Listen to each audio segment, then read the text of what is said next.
بسم اللہ الرحمن الرحیم۔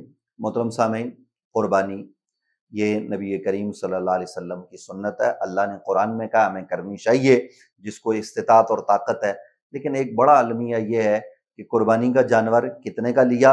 میں نے تو 4 لاکھ کا لیا، 5 لاکھ کا لیا، آپ نے اب تک نہیں لیا۔ یہ لوگوں سے کیوں پوچھتے ہو؟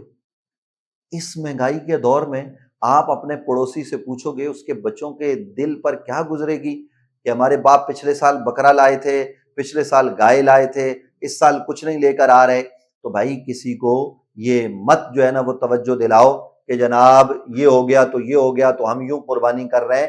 یہ نمود و نمائش کا نام نہیں ہے، یہ جانور بگانے کا نام نہیں ہے۔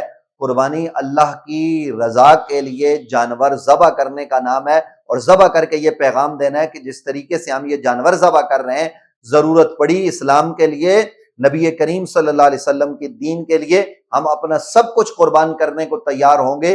یہ جذبہ ہونا چاہیے، اور دوسروں کو، غریبوں کو آپ گوشت پہنچانے کے پابند ہیں، نہ یہ کہ اب تک آپ نے نہیں لیا۔ پھر وہ بچے جا کے پوچھتے ہیں بابا وہ جو پڑوس میں ہمارے انکل ہیں انہوں نے تو 5 لاکھ کا جانور لے لیا، آپ کب لے رہے ہیں؟ وہ بیچارہ بچوں کا آٹا نہیں پورا کر پا رہا، اس کے گھر میں دال پوری نہیں ہوتی، روکھی سوکھی کھا رہے ہیں، وہ جانور کہاں سے لیں گے؟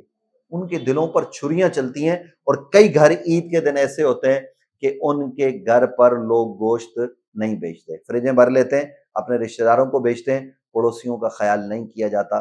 خدا را تھوڑی سی توجہ فرمائیں، غریبوں کا خیال کریں، کسی کے دل کو زخمی نہ کریں یہ پوچھ کے کہ آپ نے اب تک جانور نہیں لیا، کیوں نہیں لیا؟ ان باتوں سے پرہیز کریں۔ اللہ رب العالمین ہم پر کرم فرمائے۔